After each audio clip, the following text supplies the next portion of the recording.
FM news और मैं हूं स्वाति चौरसिया। आप सभी का स्वागत है हमारे इस खास बुलेटिन में। जो बाइडेन के व्हाइट हाउस प्रवेश के बाद भारत के प्रधानमंत्री नरेंद्र मोदी की पहली अमेरिका यात्रा का कार्यक्रम तय हो गया है। अमेरिका 24 सितंबर को पहली बार 4 देशों के समूह क्वाड्रिलेटरल सिक्योरिटी डायलॉग के शिखर सम्मेलन की मेजबानी करेगा। इसमें प्रधानमंत्री नरेंद्र मोदी भी हिस्सा लेने वाले हैं। कोरोना काल में ये व्यक्तिगत उपस्थिति वाला पहला क्वाड सम्मेलन होगा। इस दौरान अमेरिकी राष्ट्रपति जो बाइडेन और प्रधानमंत्री नरेंद्र मोदी की पहली आमने सामने ये मुलाकात होगी। अफगानिस्तान से अमेरिका की रुखसती और तालिबान के सत्तासीन होने के बीच इस शिखर सम्मेलन का महत्व बढ़ जाता है। इसका अंदाजा इसी बात से लगाया जा सकता है कि सम्मेलन की तारीख तय होने के साथ ही अमेरिका ने तालिबान से नजदीकियों पर पाकिस्तान की प्रति सख्त रवैया दिखाना शुरू कर दिया है। अमेरिकी विदेश मंत्री एंटनी ब्लिंकन ने कहा है कि अमेरिका आने वाले दिनों में पाकिस्तान के साथ रिश्ते को लेकर के समीक्षा करेगा। 24 सितंबर को क्वाड की बैठक में आमने सामने मिलेंगे प्रधानमंत्री नरेंद्र मोदी और जो बाइडेन।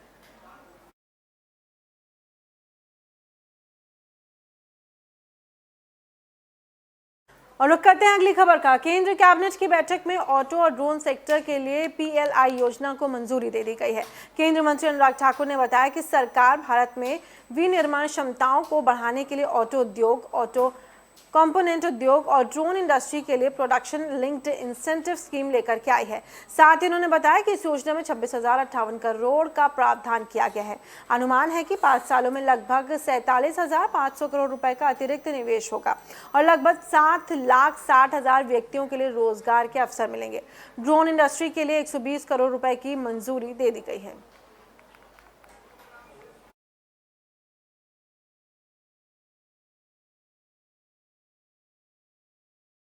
वहीं उत्तर प्रदेश में अगले साल होने वाले विधानसभा चुनाव से पहले बयानों का दौर चल पड़ा है। अभी सूबे में अब्बा जान को लेकर के राजनीति की हलचल हो गई थी, तो वहीं अब चाचा जान का बयान भी सामने आ गया है। भारतीय किसान यूनियन के राकेश टिकैत ने हापुड़ में एक रैली के दौरान AIMIM प्रमुख असदुद्दीन ओवैसी को भारतीय जनता पार्टी का चाचा जान बताया।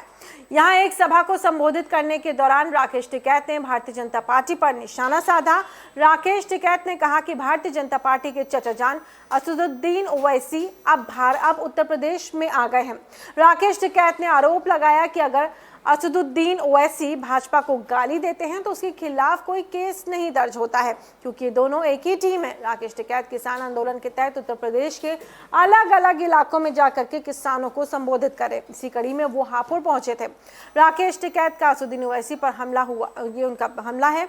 आपको बता दें कि लगातार अब क्योंकि यूपी में यानी कि उत्तर प्रदेश में चुनावी हलचल तेज है, ऐसे में इस तरीके के बयान एक के बाद एक सामने आना लाजमी है। जिस तरीके से उत्तर प्रदेश में चुनाव होने वाला है उसके मद्देनजर तमाम ये हलचल चल रही है। आपको बता दें कि पिछले साल से तकरीबन नवंबर के आसपास से लगातार किसान यूनियन 3 जो काले बिल थे उसके खिलाफ किसान प्रदर्शन कर रहे हैं और उसी में ही आपको बता दें कि राकेश टिकैत भी किसानों के समर्थन में आए। और अब देखिए जैसे जैसे उत्तर प्रदेश में चुनाव करीब आ रहा है, उत्तर प्रदेश देश का सबसे बड़ा प्रदेश, सबसे बड़ा राज्य, और वहाँ पे जब सरकार बननी हो तो उस वक्त बेहद महत्वपूर्ण हो जाती हैं तमाम चीज़ें। दिल्ली में बैठे तमाम जो सियासत होती है वो रंग रूप लेने लगती है। और अब देखिए राकेश टिकैत भी किस तरीके से बयानबाजी में उतर आए। हालांकि राकेश टिकैत नेतृत्व करते हैं किसानों का, सरकार के खिलाफ 3 बिल जो आए हैं उनके खिलाफ हैं वो, लेकिन अब राकेश टिकैत जिस तरीके से लगातार बयानबाजी कर रहे हैं उससे साफ पता चलता है कि कहीं ना कहीं शायद उनको भी सत्ता का मोह इस तरफ खींच लाया है।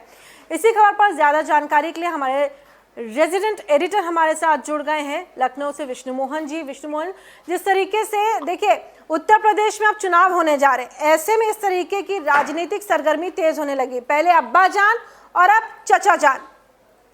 कुल मिलाकर ये है कि जो वोटों को दुर्विकास करने का प्रयास हो रहा है सब उसी के लिए है। वोट फेंकने की राजनीति चल रही है ना। जी राकेश टिकैत जी का बयान आ रहा है, ओवैसी जी का बयान आ रहा है, सब अपने अपने बयानबाजी कर रहे हैं और भाजपा ने अपना स्पष्ट कर ही दिया पक्ष। ये पश्चिम उत्तर प्रदेश में मुस्लिम और जाट के वोटों को लेकर सारी रस्साकशी है। इसी को लेकर बयानों के आधार पर इन्हीं वोटों को जोड़ने की और काटने की कोशिश जारी है। ये ठीक है, लेकिन देखिए सर, जिस तरीके से आप कह रहे हैं कि वोटों को काटने को लेकर के तमाम चीज़ें चल रही हैं, लेकिन अगर वोट देखिए पहले ही किसान सरकार से नाराज चल रहा है, ऐसे में तमाम बीजेपी अपनी तमाम कोशिशें कर रही है किसानों को समर्थन को पाने के लिए, लेकिन कहीं ना कहीं इस तरीके के बयानों से आपको ऐसा नहीं लग रहा है, ये अटकलें नहीं लगती हुई नजर आ रही हैं कि एक बार फिर से कहीं ना कहीं राकेश टिकैत के अंदर एक वो नेता बनने का, जिसको आप कह सकते हैं कि एक ये चाह निकल करके सामने आ रही है। यूपी की सियासत में इस तरीके के बयान देना, भाई आप किसान के नेता हैं, आप किसानों का नेतृत्व करते हैं, तो आप उनके हितों की बात करिए।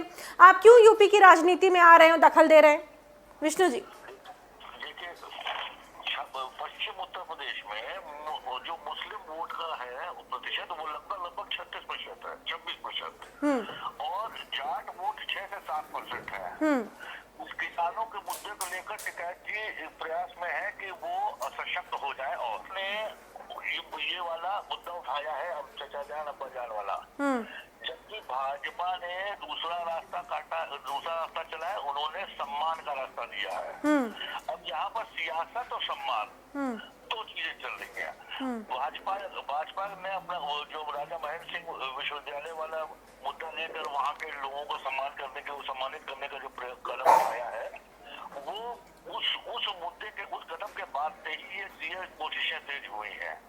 तो टिकैत जी अपने आप में मजबूत होना चाहते हैं, वोटों का समीकरणों को देखते हुए उस तरह के बयान उन्होंने दिए हैं, जिसको लेके उनकी आलोचना चल रही है।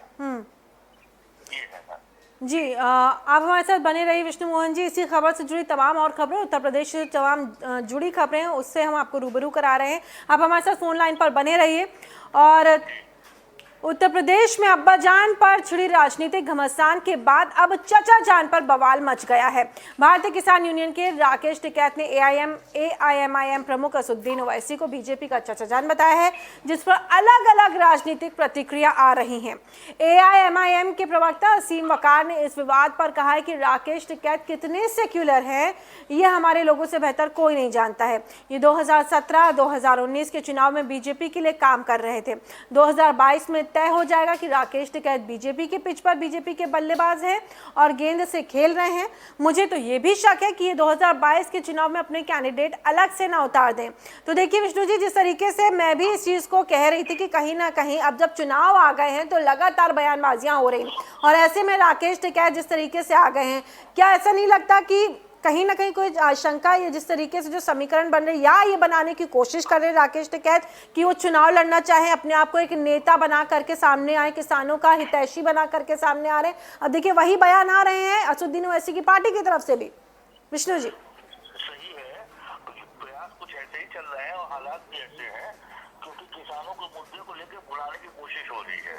राकेश सिंह टिकैत इस वक्त पीछे चल रहे हैं, पीछे हो गए हैं उनका कदम, तो उन्होंने ये बयानबाजी शुरू की है।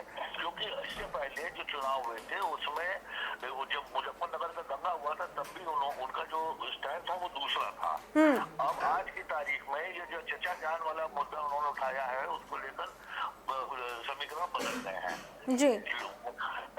तो उनका प्रयास है कि किसी तरीके से वो वोटों को जोड़कर आगे सशक्त हो सके।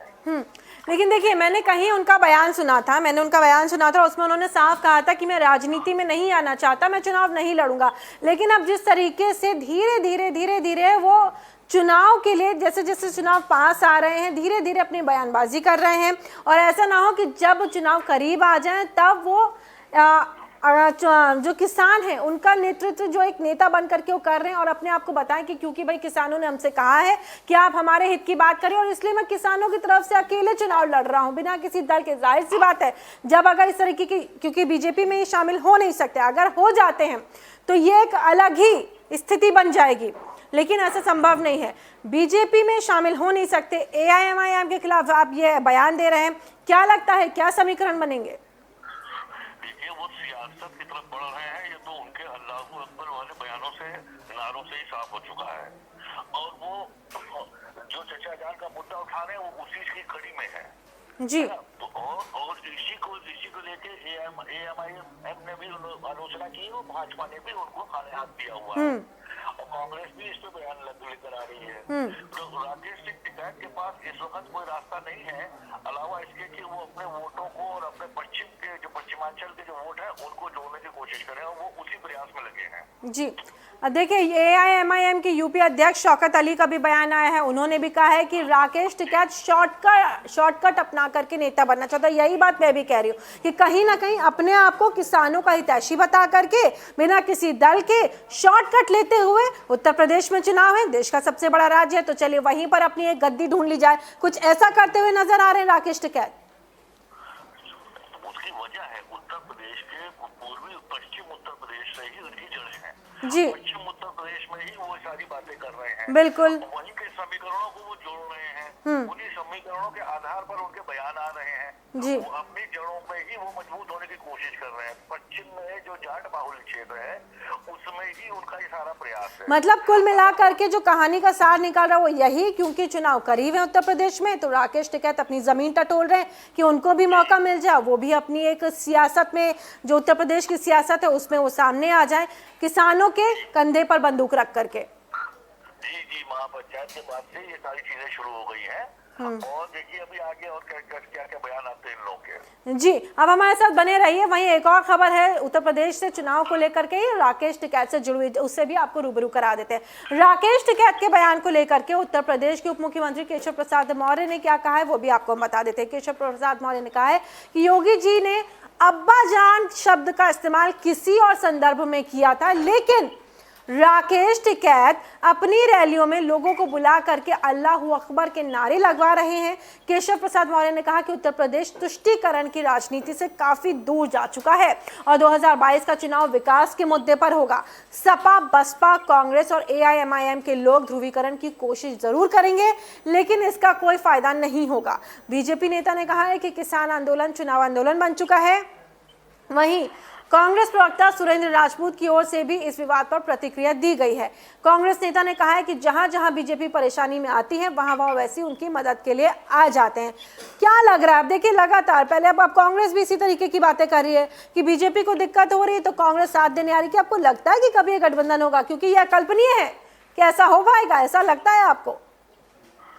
गठबंधन की बात तो उठ रही है जी अब, लेकिन ये तो समय जैसे जैसे चुनाव नजदीक आएगा वैसे वैसे इनके समीकरण। क्या ओवैसी उनकी मदद करने आ रहे हैं? सर ये बहुत बड़ी बात है। कांग्रेस नेता का ये आरोप लगाना, ये बयान देना कि जहां जहां बीजेपी परेशानी में आती वहां वहां ओवैसी मदद के लिए आएंगे। हालांकि ओवैसी की जिस तरीके की बातचीत रहती है, जिस तरीके के बयान रहते हैं, उससे हम सब वाकिफ है। ये तो चर्चा लगातार चलती आ रही है कि ओवैसी जी का कहीं न कहीं इस्तेमाल होता है या ओवैसी जी के जो कदम होते हैं वो वोटों को ध्रुवीकरण करके नाम पहुंचाने वाले होते हैं। यही आरोप लगते रहे हैं। योगी जी ने जो बयान दिया वो नौकरी और राशन के मुद्दे को लेकर उन्होंने किसी दूसरे संदर्भ में दिया था, लेकिन उस बयान को लेकर सभी लोग मुखर हो रहे हैं, क्योंकि राजनीति में जितना मुखर, जितना आक्रामक होकर आप सामने आएंगे उतना ही आपको लाभ रहता है। ये सिंपल सी पॉलिसी है और उसी पॉलिसी को अपनाया जा रहा है। ठीक है, अब देखिए यहाँ पे एक एंगल और निकल करके आता है। समाजवादी पार्टी हितैषी कही जाती है उत्तर प्रदेश के एक खास वर्ग के, यानी कि मुस्लिम वर्ग के। कहा जाता है कि मुस्लिमों के हितैषी हैं समाजवादी पार्टी।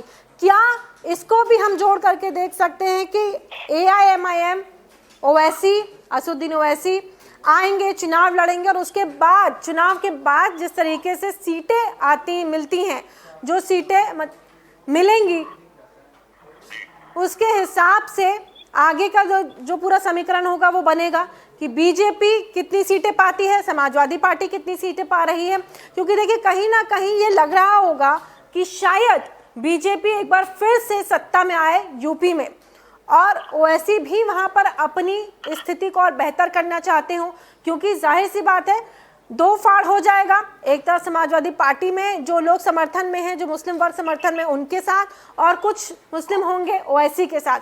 तो यहाँ पर एक और ये तस्वीर बन सकती है, बीजेपी प्लस AIMIM संभव है। ये तो देखिए अभी बहुत साफ तौर पर खतरा ही नहीं कहा जा सकता जब तक कि भाजपा के हाईकमान की तरफ से ऐसा कोई नीति का निर्धारण न कर दिया जाए। जी अंदरूनी तौर पर क्या है, इसके ऊपर कयासबाजी और चर्चे चल रहे हैं और बयानबाजी आती रहती है।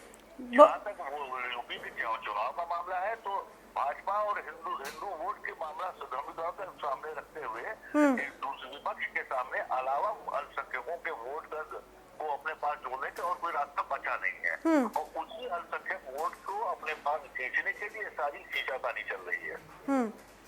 बहुत शुक्रिया विष्णु मोहन जी हमसे जुड़ने के लिए और तमाम जानकारी साझा करने के लिए। तो हमारे साथ विष्णु मोहन जी हमारे रेजिडेंट एडिटर यानी कि हमारे साथ जुड़े हुए थे तमाम जानकारी के साथ कि किस तरीके से देखिए उत्तर प्रदेश में चुनाव होने वाले हैं, क्या क्या समीकरण बनते हैं, कौन किसके साथ आता है, ये बेहद दिलचस्प होगा देखना।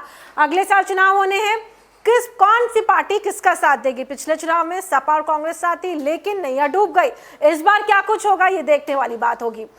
अब पूरी बीजेपी के चाचा जान हो गए हैं ओवैसी, ये कहना है राकेश टिकैत का। तो क्या कुछ निकल करके सामने आएगा ये देखने वाली बात होगी। राकेश टिकैत, केशव मौर्य ने पलटवार किया है, बीजेपी के निशाने पर राकेश टिकैत रहे हैं, कांग्रेस ने भी तीखा हमला बोला है। चलिए रुक कर लेते हैं अगली खबर का।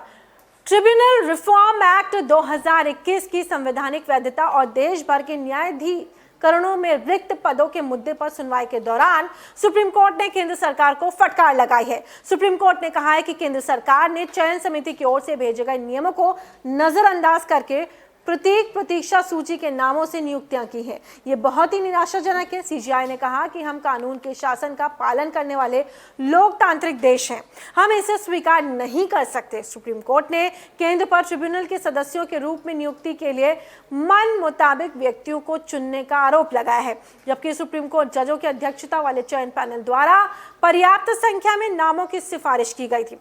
सुनवाई के दौरान मुख्य न्यायाधीश एनवी रमणा ने कहा कि जिस तरह से केंद्र ने नियुक्तियां की हैं उसे लेकर वो बहुत नाखुश हैं। सीजीआई के नेतृत्व वाली पीठ ने कहा है कि वो केंद्र को नियुक्तियों को अच्छा करने और भेजे गए नामों को अस्वीकार करने के लिए कारण बताने के लिए 2 सप्ताह का समय दे रहे हैं। इससे पहले सरकार को जवाब दाखिल करने के लिए 1 हफ्ते का समय दिया गया था। ट्रिब्यूनल में खाली पदों पर हुई सुनवाई।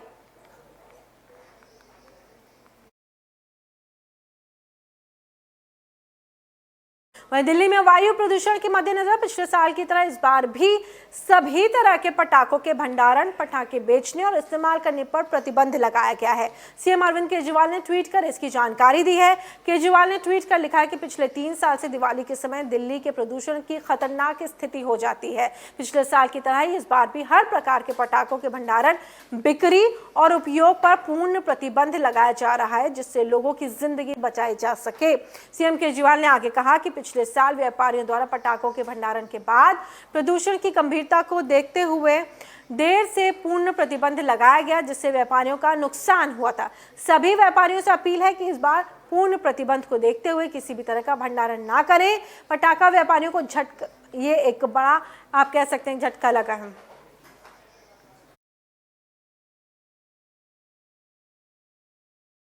कि ना भंडारण हो और ना ही उसका इस्तेमाल किया जाए।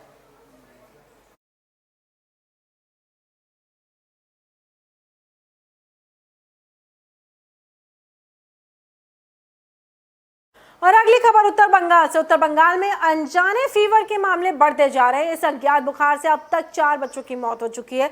गंभीर रूप से बीमार बच्चों की संख्या लगभग 50 तक पहुंच चुकी है। सरकारी आंकड़ों के अनुसार 500 से अधिक बच्चे अज्ञात बुखार से पीड़ित हैं। उत्तर बंगाल के विभिन्न जिलों के लोग दहशत में हैं। अस्पतालों में लोगों की लाइनें लग रही हैं। दूसरी ओर ममता सरकार ने इस मामले को देखने के लिए कमेटी का गठन भी कर दिया है। सर्विस डॉक्टर्स फोरम के कोषाध्यक्ष डॉक्टर स्वप्न विश्वास ने कहा है कि इस मामले में विस्तृत जांच की जरूरत है और ये पता लगाने की जरूरत है कि इस फीवर का कारण क्या है। बता दें कि कोरोना की तीसरी लहर से निपटने और बच्चों की सुरक्षा के लिए स्वास्थ्य भवन की घोषणा के मद्देनजर पूरे राज्य में तैयारी चल रही है। नए बेड बनाए जा रहे हैं, लेकिन उत्तर बंगाल में अनजाने फीवर यानी कि अनजाने बुखार के कहर ने सरकार की चिंता बढ़ा दी है। जलपाईगुड़ी, सिलीगुड़ी और कूच बिहार से सटे इलाकों में लगातार कहर बढ़ता जा रहा है। अस्पताल में बच्चों और उनके अभिभावकों की भीड़ भी लगी हुई है। दाखिले के लिए जगह नहीं मिल रही है। यही हाल कई जिले और अनुमंडलीय अस्पतालों या प्रखंड के प्राथमिक स्वास्थ्य केंद्रों का है। उत्तर प्रदेश में अनजाने फीवर से बच्चे बीमार हो रहे हैं।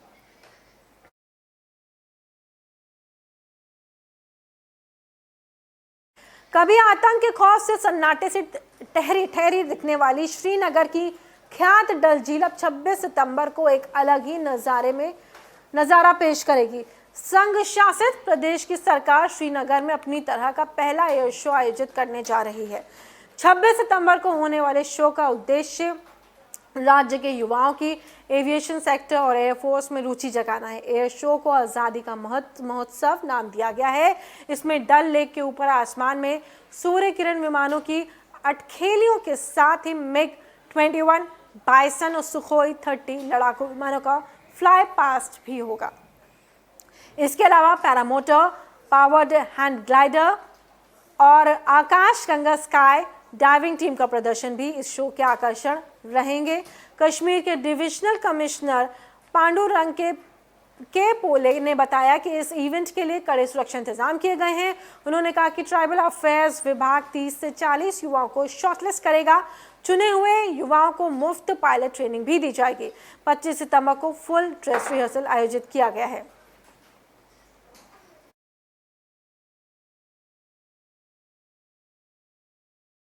और वहीं स्वास्थ्य मंत्रालय के जारी किए गए आंकड़ों के मुताबिक देश में पिछले 24 घंटों में 30,570 नए कोरोना मामले सामने आए हैं।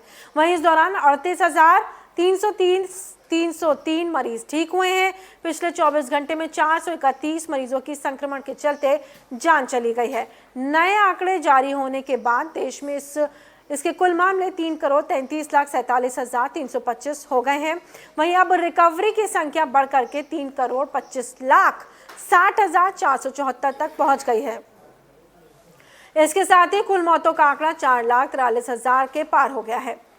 अब तक 76,57,17,000 लोगों को कोरोना वैक्सीन लगाई जा चुकी है, जिसमें पिछले 24 घंटे में 64,05,423 वैक्सीन शॉट दिए गए हैं।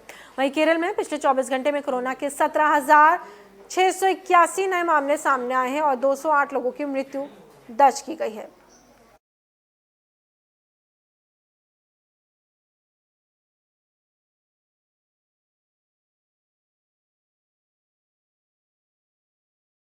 वहीं भारत को बहुत जल्द कोरोना की एक और वैक्सीन मिल सकती है। ड्रग्स कंट्रोलर ने रूस की स्पुतनिक लाइट को भारत में ट्रायल करने की मंजूरी दे दी है। ये सिंगल डोज वैक्सीन है, यानी इसमें सिर्फ एक ही डोज देकर के कोरोना के खिलाफ लड़ा जा सकेगा। Drugs controller general of India ने स्पुतनिक लाइट को भारतीय आबादी पर फेज 3 यानी कि तीसरे ट्रायल करने की मंजूरी दे दी है। कोरोना पर बने सब्जेक्ट एक्सपर्ट कमेटी ने स्पुतनिक लाइट को ट्रायल की मंजूरी देने की सिफारिश की थी। इससे पहले जुलाई में एसईसी ने रूस की सिंगल डोज वैक्सीन को भारत में इमरजेंसी यूज की मंजूरी देने की भी सिफारिश की थी, लेकिन भारत ने ट्रायल नहीं होने की वजह से central drug standards control organisation ने इसे खारिज कर दिया था। कमेटी का कहना था स्पुतनिक लाइट में भी वही कंपोनेंट है जो स्पुतनिक वी में है, इसलिए भारतीय आबादी पर इसके प्रोटेक्शन और एंटीबॉडी का डेटा पहले से तैयार है।